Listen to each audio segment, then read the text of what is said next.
தேவனுடைய பிள்ளைகளே, ஆண்டவரும் உலக ரட்சகருமாகிய இயேசு கிறிஸ்துவின் நாமத்தினாலே இருதயத்தின் ஆழத்திலிருந்து உங்களுக்கு நல்வாழ்த்துக்கள். ரோமருக்கு எழுதின நிருபம் 6ஆம் அதிகாரம் 22வது வசனத்தை வாசித்து இந்த நாளுக்காக நாம் ஜெபிப்போம். இப்பொழுது நீங்கள் பாவத்தினின்று விடுதலையாக்கப்பட்டு தேவனுக்கு அடிமைகளானதினால் பரிசுத்தமாக்குதல் உங்களுக்கு கிடைக்கும் பலன் முடிவோ நித்திய ஜீவன்.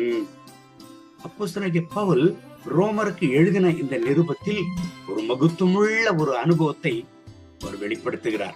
இதுவரைக்கும் உலகத்திற்கு அடிமைகளாக இருந்த நீங்கள் விடுதலையாக்கப்பட்டு இப்பொழுது ஆண்டவருக்கு அடிமைகளாக இருக்கிறீர்கள் என்று சொல்லுகிறார். கீழ்வசனங்கள்ல வாசிப்போம்னால், பாவத்தின் சம்பளம் மரணம் என்று வேதம் சொல்லுகிறது.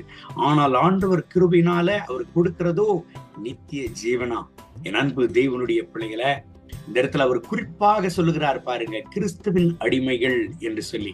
ஆண்டவருக்கு நாம் அடிமைகளாக இருக்கிற பொழுது கொத்தடிமைகள் போல அல்ல, ஆண்டவருடைய ஊழியர்கள் என்பது தான் அதனுடைய மறைவான பொருள். எனக்கு அன்பான தேவனுடைய பிள்ளைகளை, ஆண்டவருடைய அடிமைகளாக நாம் இருக்கிற பொழுது உலக பிரகாரமான பாரம் போல நமக்கு இருக்கவே இருக்காது. மத்தேயு எழுதின சுவிசேஷம் 11ஆம் அதிகாரம் 28வது வசனம் சொல்கிறது, வருத்தப்பட்டு பாரம் சுமக்கிறவர்களே நீங்கள் எல்லாரும் என்னிடத்திற்கு வாருங்கள் என்று ஆண்டவர் சொன்னார். காரணம், ஆண்டவர் அவர்களுக்கு இளைப்பாறுதல் கொடுக்க. ஆண்டவருக்கு அடிமையாக இருப்பது மகத்துவமுள்ள பாக்கியம், மகத்துவமுள்ள ஆசீர்வாதம். கர்த்தருக்கு அடிமையாக இருப்பது எவ்வளவு ஒரு மகத்துவங்க. இன்றைக்கு உலகத்துல அநேக பேர் அநேக காரியங்களுக்கு அடிமைகளாக இருக்கிறார்கள். சில பேர் பாவத்திற்கு அடிமை, சில பேர் உலகத்திற்கு அடிமை, சில பேர் சினிமாக்கு அடிமை, சில பேர் மொபைலுக்கு அடிமை, சில பேர் கேம்ஸுக்கு அடிமை, கெட்ட தீய பழக்கங்களுக்கு அடிமைகளாகி அவர்கள் எதற்கு அடிமைகளாக இருக்கிறார்களோ அந்த காரியம் அவர்களை முடிவில் எதற்கு நடத்தும் என்று சொல்லி பார்த்தால் அழிவுக்குத்தான் அவர்களை நடத்தும், என்றால் மரணத்திற்குத்தான் அவர்களை நடத்தும்.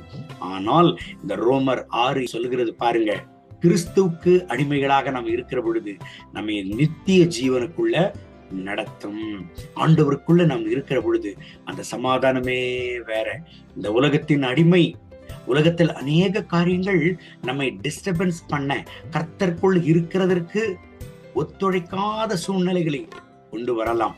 ஆனால் அவைகளை நாம் குறிப்பெடுக்கவே கூடாது.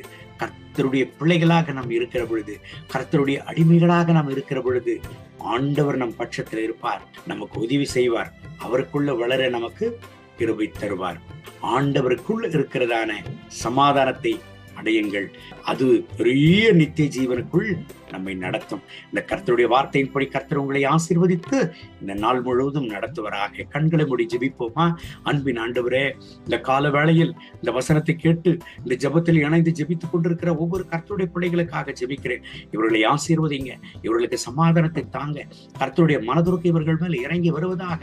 தகப்பனே, உலக பிரகாரமான காரியங்களுக்கு அடிமைகளாகிற பொழுது அது அழிவுக்கு வழி நடத்துகிறது, கடைசியில முடிவுல மரணத்தை கொண்டு வருகிறது. ஆனால் உமக்கு அடிமையாகிற பொழுது சமாதானம், நித்திய ஜீவன், வாழ்க்கையில ஒரு பெரிய விடுதலை. ஆண்டவரே, அந்த ரகசியத்தை புரிந்து கொண்டு உமக்கு அடிமைகளாக, உமக்கு ஊழியர்களாக, உமக்காக இந்த உலகத்தில் வாழ கர்த்தர் எங்களுக்கு கிருபை தாரும். கர்த்தருடைய மனதுருக்கு எங்களை தாங்கி வழிநடத்தட்டும். இரத்த கோட்டைக்குள்ள மூடி மறையும், எங்களை ஆசீர்வதித்து பலப்படுத்தும், கிருபின் பிரசனத்தினால் நிரப்பி நடத்தும். இந்த கால வேளையில் இந்த ஜெபத்தில் இணைந்து ஜெபித்துக் கொண்டிருக்கிற ஒவ்வொரு என் அன்பு சகோதர சகோதரிகளுக்காக ஜெபிக்கிறேன். ஆண்டவரே, யாரெல்லாம் சமாதானம் இல்லாம அங்கலாய்த்து கொண்டு, ஏன் இந்த உலக பிரகாரமான காரியங்கள் கர்த்தருக்குள் வளர்ச்சி அடைகிற என்னுடைய வாழ்க்கையை தடுக்க வருகிறதோ என்று தவித்துக் கொண்டிருக்கிறார்களோ, அந்த உலக பிரகாரமான காரியங்களில் இருந்து விடுதலை தருவீராக. உங்களுடைய சமாதானத்தையும் நித்திய ஜீவனையும் அருளுவீராக. கர்த்தருடைய மனதிற்கும் வெளிப்படட்டும். நாள் முழுவதும் இவர்களை ஆசீர்வதித்து நடத்தும். சமாதானத்தினால் நிரப்பி நடத்தும். சுகத்தையும் ஆரோக்கியத்தையும் பலனையும் ஜீவனையும் தார். மகிமை கனம் துதி உமக்கே, இயேசுவின் நாமத்தில் பிதாவே. ஆமென், ஆமென். May God bless you. Have a good day.